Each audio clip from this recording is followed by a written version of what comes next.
Alhamdulillah, alhamdulillahilladzi asra bi'abdihi lailam minal masjidil haram ilal masjidil aqsa alladzi barakna haulahu linuriyahu min ayatina innahu huwas samiul basir. Asyhadu an la ilaha illallah wahdahu la syarikalah wa asyhadu anna sayyidana la nabiyya ba'dah. Allahumma salli wa sallim ala sayyidina wa habibina sayyidina maulana Muhammad sallallahu alaihi wasallam wa ala alihi wa ashabihi wa azwajihi wa dhurriyyatihi wa barik wa sallim asma'in amma ba'du. Faqad qala Allah subhanahu wa ta'ala fi kitabihil karim ba'da a'udhu billahi minasyaitonir rajim bismillahirrahmanirrahim subhanalladzi asra bi'abdihi lailam minal masjidil haram ilal masjidil aqsa alladzi barakna haulahu linuriyahu min ayatina innahu was-sami'ul basir. Wa qala an-nabiy sallallahu alaihi wasallam awwalu ma yuhasabu bihil 'abdu yaumal qiyamati as-shalah idza saluhat saluha sa'iru amali kullih wa idza fasadat fasada sa'iru amali kullih. Shadaqallahul azim wa sadaqa rasuluhul karim wa nahnu ala dzalika minasyahidin walhamdulillahi rabbil alamin. Hadirin wal hadirat, bapak-bapak, ibu-ibu, jamaah salat subuh Masjid Nurul Iman, jamaah Tafaqquh Fiddin yang dimuliakan oleh Allah Subhanahu wa taala. Senantiasa kita selalu memanjatkan puji syukur kehadirat Allah. Alhamdulillahi rabbil alamin. Sampai pagi hari ini Allah Subhanahu wa taala bangunkan kita kembali, bangkitkan kita kembali. Kita bersyukur alhamdulillah dibangkitkan dalam keadaan iman dan Islam. Selalu Allah Ta'ala berikan kesehatan, kesempatan yang pada akhirnya kita bisa bersama-sama hadir kembali di rumahnya Allah, hadir dalam rangka memenuhi panggilan Allah, seruan Allah, undangan Allah, memenuhi kewajiban kita sebagai hamba Allah yang beriman, yaitu mendirikan sholat subuh alhamdulillah dengan berjamaah. Salawat teriring salam, salam teriring salawat, mari selalu kita sampaikan kepada Nabi kita, Rasul kita, junjungan kita, uswatun hasanah kita, Habibana wa Safi'ana wa Zuhrina Maulana Muhammad sallallahu alaihi wasallam. Dengan selalu menyampaikan salawat dan salam, Allahumma salli ala Sayyidina Muhammad wa ala ali Sayyidina Muhammad, sambil berusaha untuk menghidupkan kembali, mengamalkan dan menyampaikan apa yang telah menjadi sunnah dan ajarannya. Kita mohon kepada Allah semoga kita, keluarga kita, jamaah kita, muslimin muslimat besok di hari kiamat digolongkan orang-orang yang selalu mendapatkan syafaat Rasulullah sallallahu alaihi wasallam. Amin Allahumma amin. Baik, jamaah sekalian yang dimuliakan oleh Allah Subhanahu wa taala, mengingatkan kepada kita semua, beberapa hari lagi kita akan mengenang kembali, memperingati kembali peristiwa di luar akal manusia yang biasa kita sebut dengan peristiwa Isra dan Mi'raj Rasulullah sallallahu alaihi wasallam. Dalam mukadimah kami sampaikan tadi, ya, firman Allah surat Al-Isra ayat yang pertama, subhanalladzi asra bi'abdihi lailam minal masjidil haram ilal masjidil aqsa alladzi barakna haulahu linuriyahu min ayatina innahu was-sami'ul basir. Maha suci zat yang telah memperjalankan hambanya pada malam hari dari Masjidil Haram Mekah menuju Masjidil Aqsa Palestina, yang kami berkahi sekelilingnya supaya kami perlihatkan kepadanya tanda-tanda atau ayat-ayat kami. Sungguhnya Allah Subhanahu wa taala adalah Maha Sami', Maha mendengar, dan sungguhnya Allah Subhanahu wa taala adalah Maha Basir, Maha melihat. Sahabat sekalian, Allah Subhanahu wa taala sejarah mencatat tepat pada malam tanggal 27 Rajab, ya, berapa hari lagi, 14 abad tahun yang lalu, 1 tahun sebelum Rasulullah Shallallahu Alaihi Wasallam diperintahkan hijrah dari Mekah ke Madinah. Rasulullah Shallallahu Alaihi Wasallam diisrokan dan dimi'rajkan. Isra, perjalanan malam Rasulullah dari Masjidil Haram Mekah menuju Masjidil Aqsa Palestina. Mi'raj, perjalanan malam Rasulullah dari Masjidil Aqsa Palestina, naik langit 1, 2, 3, 4, 5, 6, 7 sampai Sidratul Muntaha, sampai langsung bertemu dengan Allah. Rasulullah Shallallahu Alaihi Wasallam diperintahkan sholat awalnya 50 waktu, yang pada akhirnya dikurangi menjadi 5 waktu. 5 waktu aja banyak yang nggak sholat, apalagi 50 waktu banyak nggak sholat. Sekalian dilakukan Subhanahu wa ta'ala. Kemudian turun ya, langit 7, langit 1, Masjidil Aqsa Palestina, kembali lagi ke Mekah sebelum waktu subuh. Jamaah sekalian yang dimuliakan oleh Allah Subhanahu wa ta'ala, peristiwa Isra dan Mi'raj, mari kita mantapkan iman dan Islam kita. Ini adalah hak. Ini bukan dongeng, ini bukan cerita, ini bukan hikayah, ini adalah hak. Karena peristiwa Isra dan Mi'raj dijelaskan di dalam Al-Quran surat Al-Isra ayat yang pertama. Siapa yang tidak percaya dengan kebenaran Isra dan Mi'raj berarti tidak percaya dengan Al-Quran surat Al-Isra ayat yang pertama. Siapa yang tidak percaya kepada Al-Quran berarti tidak beriman. Siapa yang tidak beriman berarti hukumnya kafir ataupun kufur. Jamaah sekalian yang dimuliakan oleh Allah Subhanahu wa ta'ala, pertama sekali perintah Allah yang diperintahkan adalah salat. Pertama sekali perintah Allah yang akan dihisab besok di hari kiamat juga salat. Sebagaimana firman Allah, sebagaimana sabda Rasulullah, awalu ma yuhasabu bihil abdu yaumal qiyamati as-shalah. Pertama sekali amalan hamba besok di hari kiamat akan dihitung, akan ditimbang, akan dimintai pertanggungjawaban, itu adalah salatnya dulu. Ketika salatnya baik, maka amalan yang lain dianggap baik oleh Allah. Tapi sebaliknya ketika salatnya rusak, maka amalan yang lain juga dianggap rusak oleh Allah. Para alim ulama menjelaskan bahwasanya salat pertama sekali adalah yang diperintahkan. Salat pertama sekali yang akan dihisab, dan salat pertama sekali akan ditinggalkan oleh umat, akan diabaikan oleh umat, akan dilalaikan oleh umat. Maka ada orang yang salat seumur hidup sekali, ada ketika mati disolatkan, ada yang setahun sekali, ada yang setahun 2 kali, ada yang sebulan sekali, ada yang seminggu sekali. Padahal sholat itu adalah selama hayat masih dikandung badan, sehari semalam adalah 5 kali. Sholatlah sebelum kalian disolatkan, sholatlah kalian di belakang Pak Imam sebelum kalian disolatkan di depan Pak Imam. Jamaah sekalian yang dimuliakan oleh Allah Subhanahu wa ta'ala, para alim ulama fikih menjelaskan bahwasanya sholat itu baik.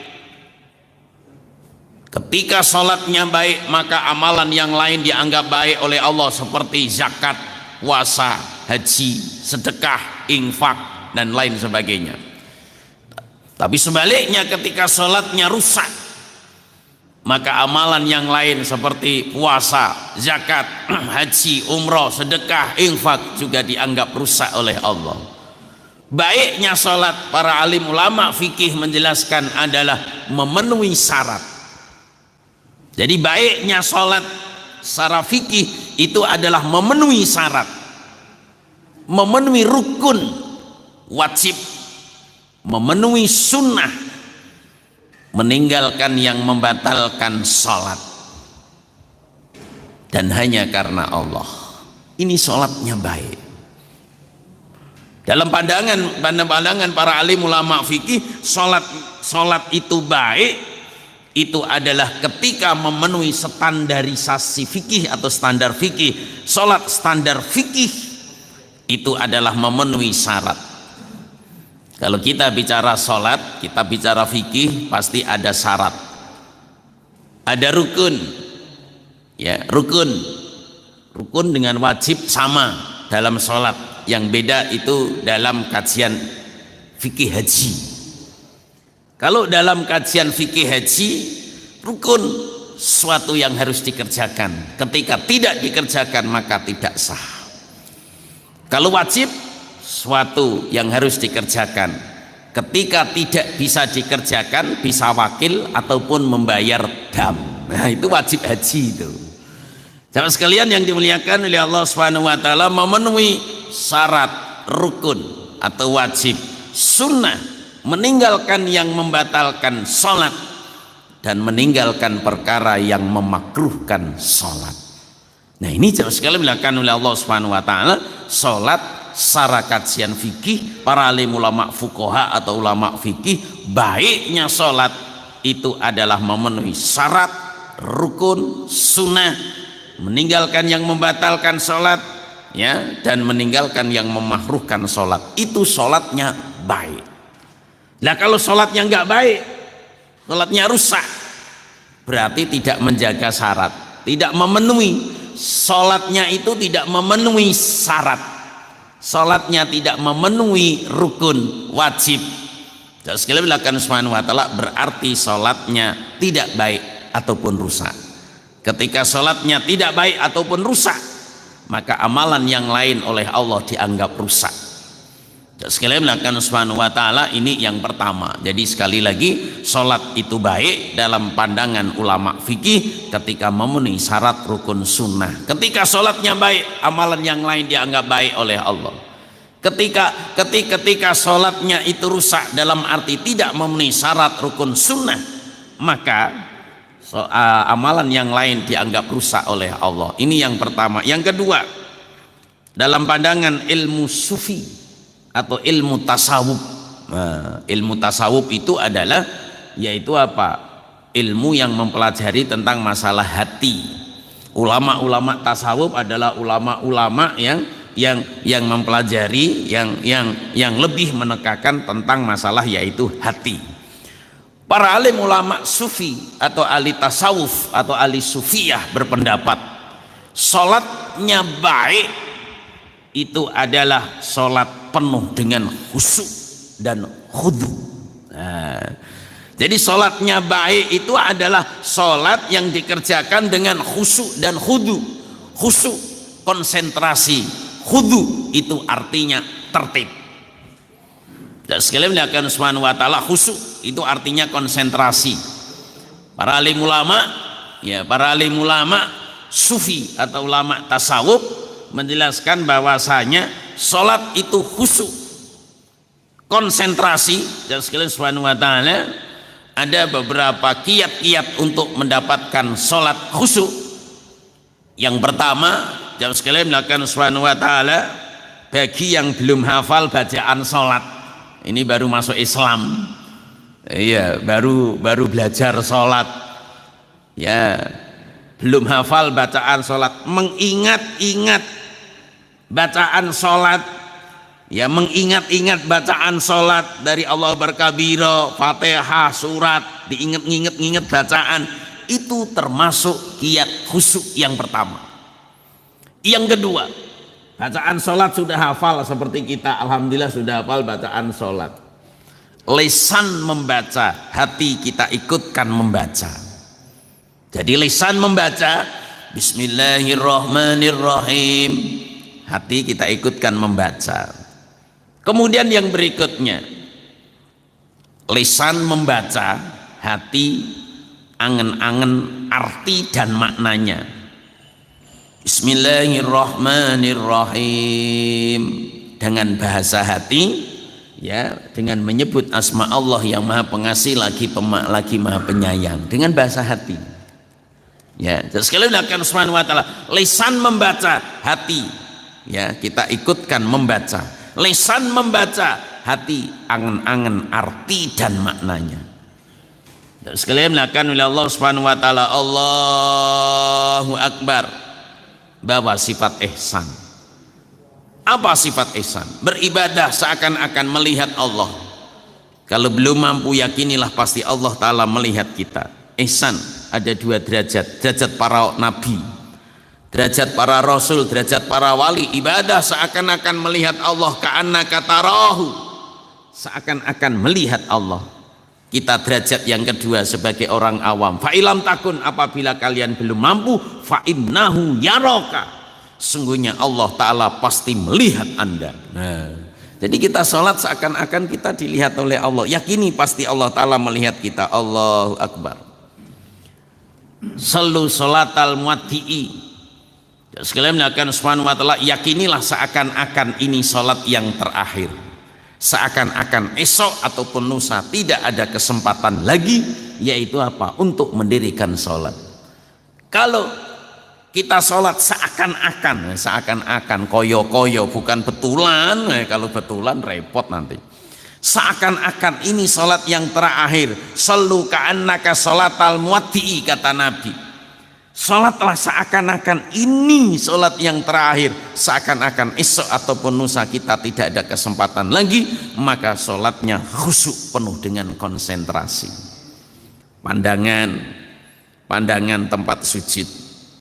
Ketika berdiri, pandangan tempat sujud. Rukuk, pandangan ujung jari kaki. Ketika tahiyat awal, tahiyat akhir, asyhadu an la ilaha illallah, ujung jari-jari menunjukkan tauhid.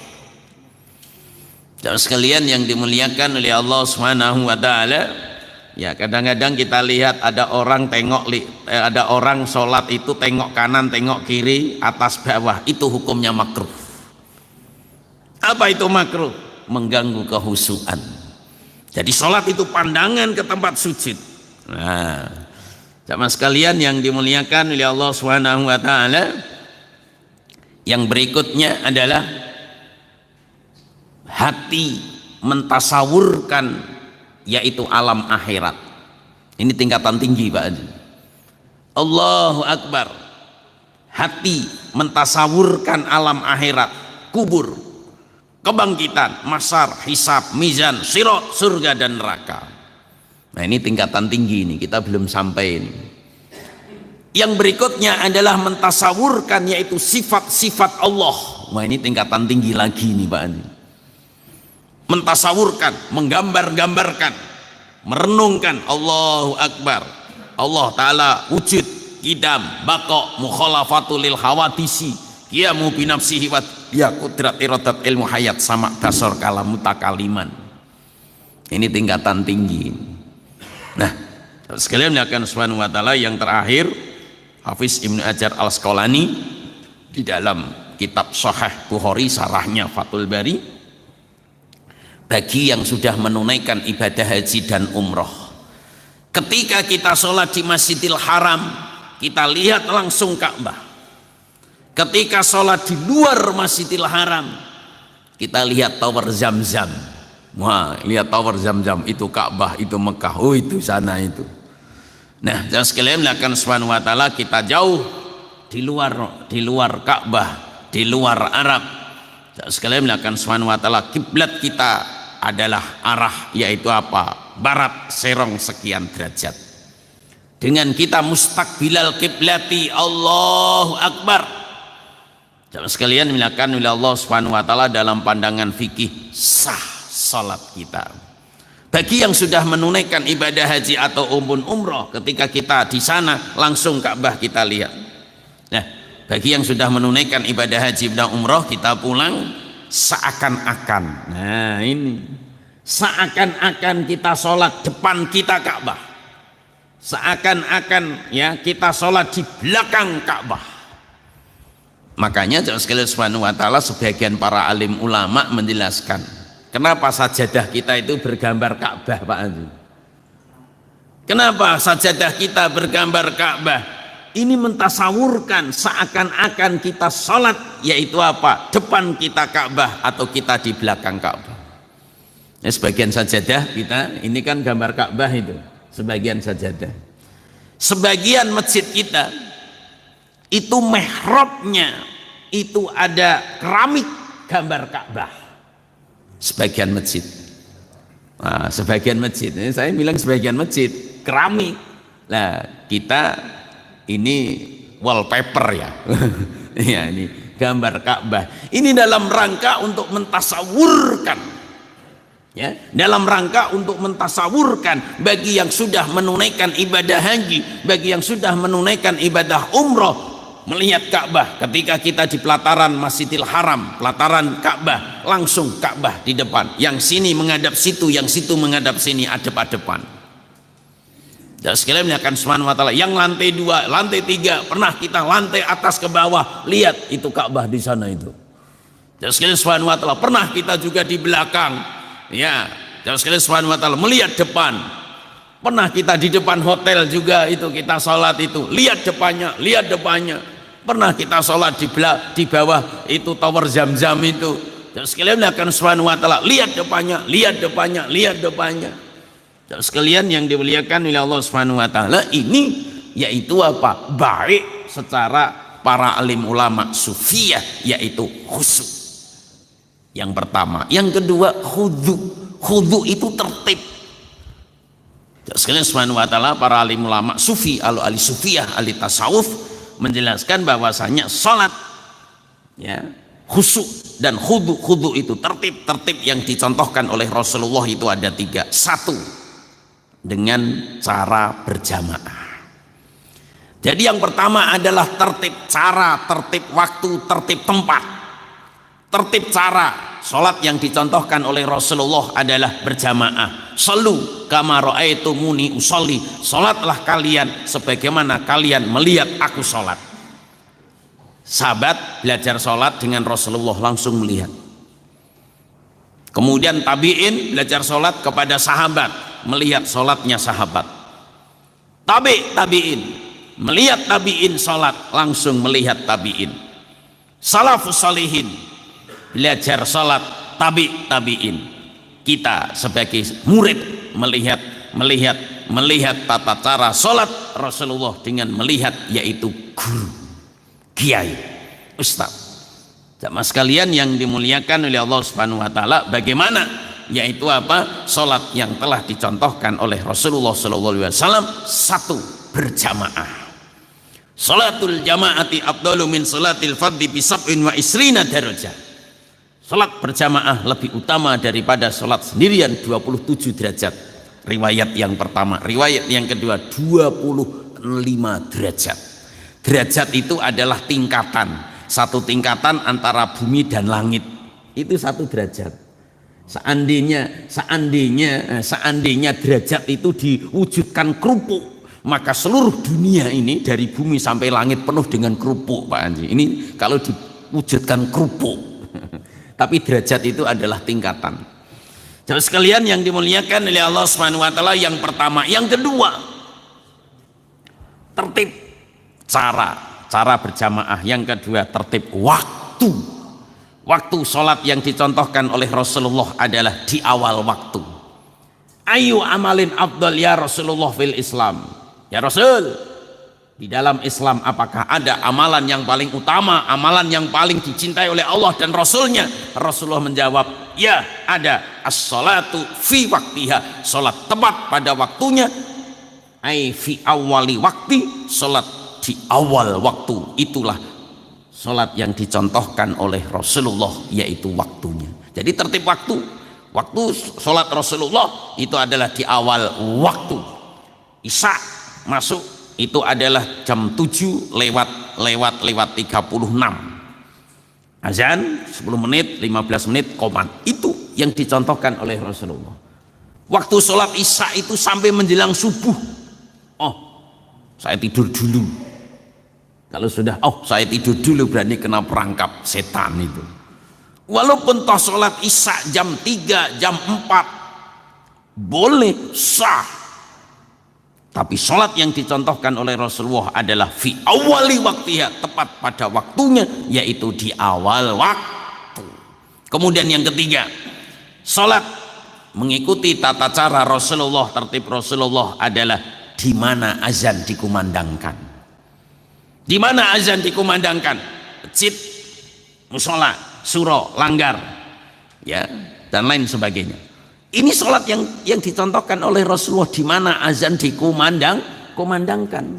Rasulullah Shallallahu Alaihi Wasallam ketika nggak bisa jalan itu dipapah oleh Sayyidina Ali dan adiknya namanya Fadl. Jadi Ali itu punya adik namanya Fadl, tapi nggak terkenal Pak Haji. Yang terkenalnya itu adalah Ali bin Abi Thalib. Padahal Ali punya adik namanya Fadl bin Abi Thalib. Nah, itu dipapah. Allah Subhanahu wa taala yaitu apa? Di masjid. Rasulullah nggak bisa berdiri, Rasulullah duduk. Rasulullah nggak mampu untuk jadi imam, Abu Bakar disuruh jadi imam. Ini menunjukkan bahwasanya calon pengganti Rasulullah itu adalah Abu Bakar. Jadi calon pengganti Rasulullah atau khalifah Rasulullah, khalifah pertama itu adalah Abu Bakar. Ini isyarah. Rasulullah menyuruh Abu Bakar, Abu Bakar kamu jadi imam. Sekalian melakukan suatu ini isyarah bahwasanya pengganti Rasulullah khalifah pertama adalah Abu Bakar. Yang pertama. Yang kedua, Abu Bakar ketika sakit berwasiat, pengganti saya adalah Umar bin Khattab. Pengganti saya adalah Umar bin Khattab. Maka ketika Abu Bakar meninggal, ya, pemilihan khalifah itu adalah sahabat sepakat beat yaitu Umar bin Khattab. Nah, kemudian Umar bin Khattab ya meninggal dunia. Sebelum meninggal dunia Umar bin Khattab berwasiat, pengganti saya ya, pengganti saya buat yaitu apa? Panitia pemilihan khalifah, buat tim format panitia pemilihan khalifah. Umar bin Khattab bilang, Abdullah bin Umar bin Khattab anak saya jangan dimasukkan yaitu apa? Di panitia pemilihan khalifah. Mohon maaf saya tidak membawa opini ya. Mohon maaf saya tidak membawa opini. Saya tidak membawa opini di TV ya, tidak. Ya. Ini seorang khalifah Umar bin Khattab, tolong anak saya ya, jangan dicalonkan. Ya, tolong anak saya Abdullah bin Umar ya, itu jangan dimasukkan yaitu apa? Panitia pemilihan khalifah. Ini dalam Islam. Dan sekalian melakukan subhanahu wa ta'ala yang pada akhirnya keluarga Umar bin Khattab yaitu Abdullah bin Umar itu enggak masuk. Makanya jauh sekalian subhanahu wa ta'ala ya, setelah sahabat dibentuk panitia pemilihan khalifah, maka muncul namanya Utsman bin Affan. Maka dibeat Utsman bin Affan itu. Nah, jamaah sekalian yang dimuliakan oleh Allah Subhanahu wa taala, jadi sekali lagi kalau di dalam Islam ini kita singgung apa nama itu, nyari pemimpin itu adalah imamun adilun. Siapa imamun adilun itu? Imamun adilun, imam yang adil. Ya, yang di dalam riwayat itu adalah besok di hari kiamat akan mendapat naungan di bawah naungan arsy-Nya Allah. Pada hari itu tidak ada naungan kecuali naungan Allah. Yang pertama adalah imamun adilun, pemimpin yang adil. Siapa pemimpin yang adil itu? Pemimpin yang adil adalah pemimpin yang memikirkan rakyat, umat dan akhirat. Jadi pemimpin yang adil adalah pemimpin yang memikirkan rakyat, umat dan akhirat. Ini pemimpin yang adil. Kalau orang tua yang adil, yang kuliah bekalnya 10, yang kuliah bekalnya 50.000 Pak Haji. Yang SMA bekalnya 25.000. Yang SD yang SMP bekalnya 15.000. Yang SD bekalnya 10.000. Yang TK bekalnya itu makanan itu Pak Haji. Yang PAUD bekalnya dot itu susu itu bapak yang adil ya, memberikan bekal sebagaimana kebutuhannya, itu bapak yang adil. Jadi bapak yang adil itu bukannya bagi rata 50.000, yang kuliah 50.000, yang SMA 50.000, SMP 50.000, SD 50.000. Kalau disamakan rata, yang SD bukan malah sekolah, yang SMP bukan malah sekolah, malah main PS Pak Haji.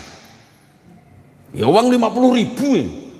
Masuk warnet main PS ya. Nah, itu bapak yang adil, memberikan bekal kepada anaknya, yaitu apa? Kadar kebutuhannya. Tapi kalau pemimpin yang adil, itu adalah pemimpin yang memikirkan rakyat, umat, dan akhirat. Siapa itu? Umar bin Khattab. Umar bin Khattab malam keliling Pak Haji.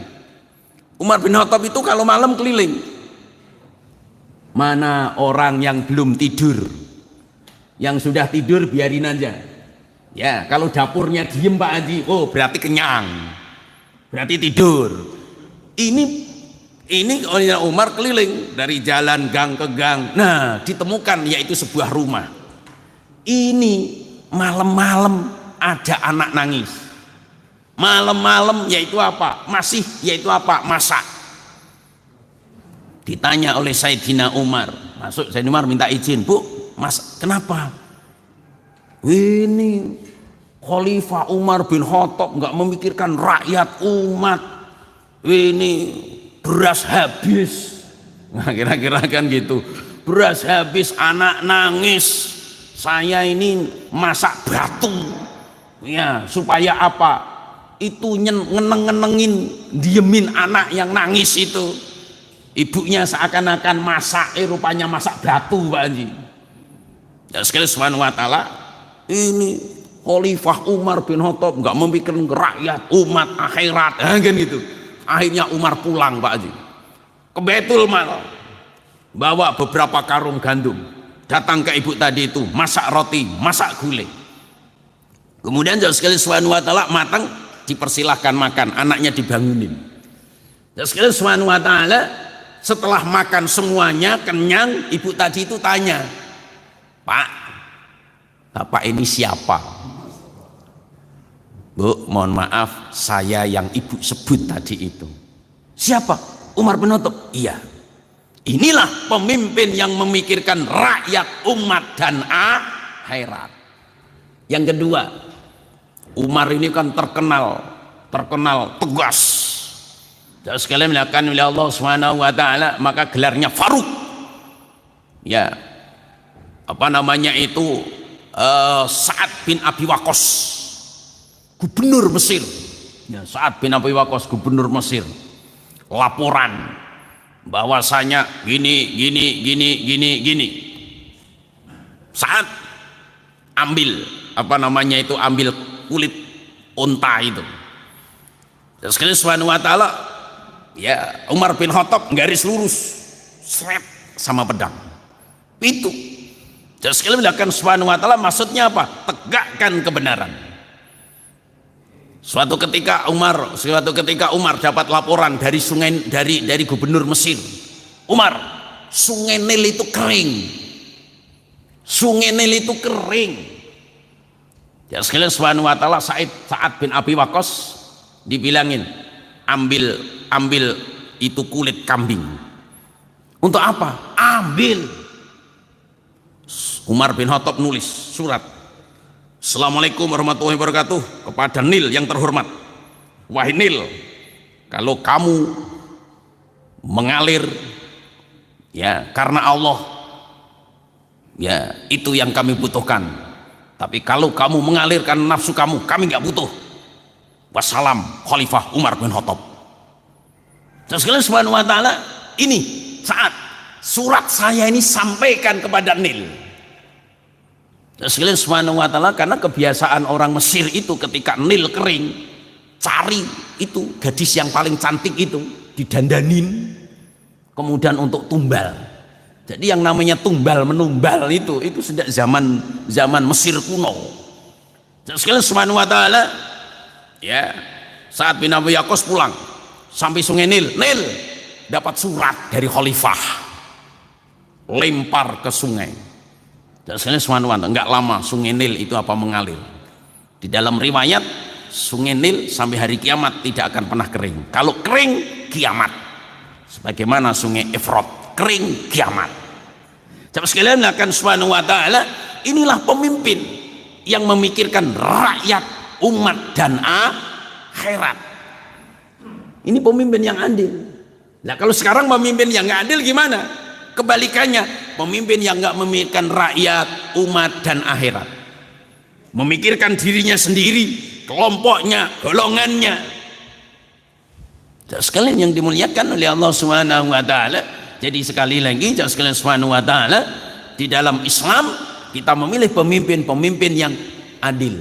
Siapa adil itu? Memikirkan rakyat, umat dan akhirat, sebagaimana Umar bin Khattab dan Umar bin Abdul Aziz.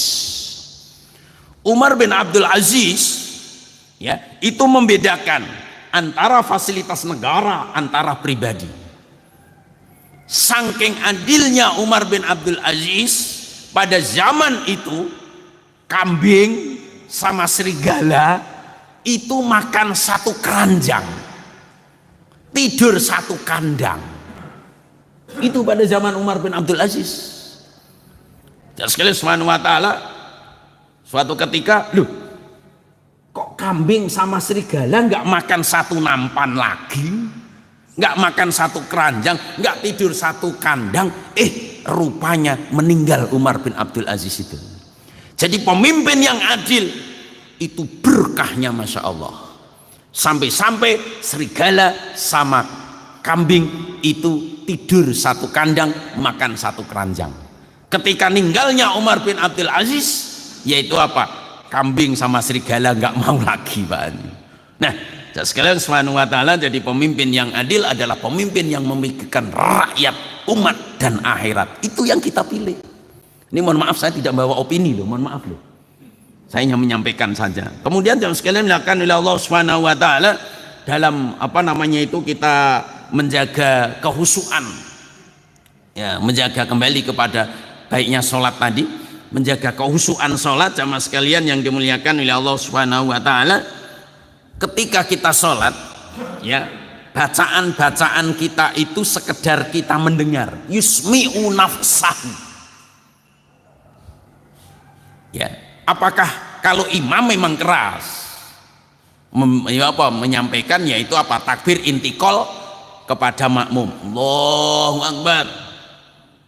Di Arab itu ada namanya muballigh, Allahu Akbar. Walaupun toh imam sudah sampai, suara takbirnya sudah sampai kepada jamaah, tetap ada yang menyampaikan Sami Allahu liman hamidah Rabbana walakal hamd. Ini sunnah. Jadi namanya muballigh, Pak Haji. Muballigh yang biasa tahu kan kita muballigh penceramah, Pak Haji. Muballigh dalam fikih itu adalah orang yang menyampaikan takbir intikal imam. Allahu Akbar, Allahu Akbar. Itu namanya muballigh. Jadi yang keras itu imam sama muballigh. Lah kalau makmum, yang dibaca itu sekedar mendengarkan dirinya sendiri, yusmi'u nafsahu. Allahu Akbar, Bismillahirrahmanirrahim, Alhamdulillah. Nah gitu. Jadi sekedar kuping dirinya sendiri dengar. Bagaimana kalau kuping orang lain yang dengar? Sekalian subhanahu wa ta'ala, Allahu Akbar, Alhamdulillahirabbil alamin, Ar-Rahmanir-Rahim. Dalam kajian fikih, mengganggu kehusuan jamaah yang lain itu hukumnya makruh. Makruh. Makruh itu apa? Sesuatu yang dibenci. Mohon maaf bapak-bapak yang masih ngerokok ya. Oh iya, ngerokok itu makruh, Pak Haji. Berarti lebih baik ditinggalkan. Ibu-ibu ya, kalau bapak-bapaknya meninggalkan rokok, seneng itu. Jatahnya rokok bisa untuk beli beras itu. Jamaah sekalian yang dimuliakan oleh Allah Subhanahu wa taala, yusmi'u nafsahu, sekedar mendengar dirinya sendiri. Bagaimana kalau Bismillahirrahmanirrahim, Ar-Rahmanir-Rahim, Maliki Yaumiddin, akhirnya kanan kiri dengar 10 orang gembrumung, itu hukumnya makruh. Kenapa? Mengganggu kehusuan jamaah yang lain. Jadi kita baca-bacaan sholat itu sekedar kita dengar saja. Ini mulut kita, kuping kita di sini. Ya itulah. Bismillahirrahmanirrahim, Alhamdulillahirabbil alamin. Nah itu. Jangan sampai kanan kiri dengar semua. Bagaimana kalau sampai mendengarkan sampai orang lain? Yang keras itu hanya imam sama muballigh. Makmum itu cukup dirinya sendiri dengar. Nah, ini yang berikutnya, jamaah sekalian akan subhanahu wa ta'ala sering kita mendapati, maka kita harus ada kesepakatan yang tidak tertulis. Biasanya di masjid itu ada norma yang tidak tertulis, kesepakatan yang tidak tertulis. Contoh, salaman biasanya ada yang setelah salam, assalamualaikum warahmatullahi, langsung salaman kanan kiri ada yang nunggu sami'na wa ata'na ghufranaka rabbana wa ilaikal masir baru salaman. Ini norma yang tidak tertulis, hukum yang tidak tertulis, al-adatu muhakamah namanya. Nah, jamaah sekalian akan subhanahu wa ta'ala, jangan sampai kita menyalahi. Ini sedang doa, sedang baca tasbih. Jamaah sekalian akan subhanahu wa ta'ala, kanan kiri nyodok salaman. Gimana itu? Ini hukumnya makruh. Hukumnya makruh. Jadi hukum sholat, hukum salaman selepas sholat itu hukumnya boleh. Boleh itu nggak dilarang, nggak disuruh. Kalau mau silahkan, nggak juga nggak apa-apa. Jadi hukum salaman selepas sholat, ya, hukum salaman selepas sholat itu hukumnya mubah. Mubah itu boleh itu nggak dilarang, nggak disuruh. Kalau sudah menjadi kebiasaan ya monggo, nggak juga nggak apa-apa. Karena apa? Salaman itu di luar sholat. Ketika assalamualaikum warahmatullahi, selesai rangkaian sholat, syarat rukun sholat selesai. Wiridan hukumnya sunnah, ya wiridan itu hukumnya sunnah. Kemudian salaman itu hukumnya boleh itu nggak dilarang, nggak disuruh. Ya, wiridan hukumnya sunnah, dikerjakan dapat pahala, ditinggal tidak diazab dan disiksa, tapi utama dikerjakan. Itu ada riwayat menakut-nakuti man laisal wirid kal kirit, siapa yang sholat tidak wiridan seperti ketek. Ya, ketek itu monyet itu kalau makan cepet-cepet. Makan cepat, apa-apa cepat, jengkelat jengkelit, salam kelepat. Harusnya Allah lantas salam diganti Allah lantas jalan. Itu sholatnya ketek namanya. Baik, yang sekalian subhanahu wa ta'ala. Kemudian salaman itu hukumnya mubah. Mubah itu nggak dilarang, nggak disuruh. Kalau sudah menjadi kebiasaan ya monggo, nggak apa-apa. Nah, bagaimana ketika kita sedang doa, Allahumma fir lil muslimin wal muslimat, sedang khusyuk berdoa, ada yang salaman. Ataupun kita mendengarkan khutbah ada yang salaman, ini hukumnya makruh. Kenapa? Mengurangi kehusuan dalam ibadah. Makanya sekalian subhanahu wa ta'ala, kita harus memahami dirinya sendiri. Seandainya jamaah kita kanan kiri sedang doa, nggak usah kita minta salaman. Kenapa? Tadi mengurangi kehusuan di dalam beribadah, terutama doa yang pada akhirnya nanti lupa doanya Pak Haji itu. Nah, ini mengurangi kehusuan dalam ibadah. Nah, sekalian akan subhanahu wa ta'ala, yang terakhir dalam rangka kita menyambut kembali, memperingati kembali peristiwa Isra dan Mi'raj. Inti daripada peristiwa Isra dan Mi'raj adalah perintah sholat. Mari ya kita tingkatkan, yaitu kualitas dan kuantitas sholat kita. Mari kita jaga sholat kita sebagaimana khutbah sekali kemarin kita sampaikan, yaitu di bulan Rajab, di bulan Sa'ban, Rasulullah ini memperbanyak sholat, baik sholat malam, sholat siang. Harapan dan tujuannya nanti ketika betul sampai di bulan suci Ramadan sudah siap untuk sholat taraweh, siap bangun malam, siap sahur. Ini nggak pernah sholat sunnah. Jadi sekalian subhanahu wa ta'ala, apa yang terjadi malam pertama Ramadan, ibu-ibu rebutan sajadah. Ini malam pertama pasang taruh, malam kedua hilang 1 sap, malam ketiga 2 sap, seminggu habis tinggal 1 sap. Minggu kedua bongkar taruk, minggu ketiga bongkar taruk, minggu keempat pasang taruk lagi. Untuk apa? Untuk yang sholat hari raya. Nah, itu ada yang setahun sekali, seumur hidup sekali tadi. Jangan sekalian subhanahu wa ta'ala, semoga Allah subhanahu wa ta'ala jadikan orang-orang yang mendirikan sholat dan jadikan imam bagi orang yang bertakwa. Allahumma ja'alna muqimas sholah waj'alna lil muttaqina imama. Amin Allahumma amin. Baik, dan sekalian subhanahu wa ta'ala, materi ini yang dapat disampaikan, masih ada waktu Pak Haji, sambil menunggu waktu Isra mungkin ada yang mau disampaikan, ditambah silahkan dipandu Pak Haji. Terima kasih.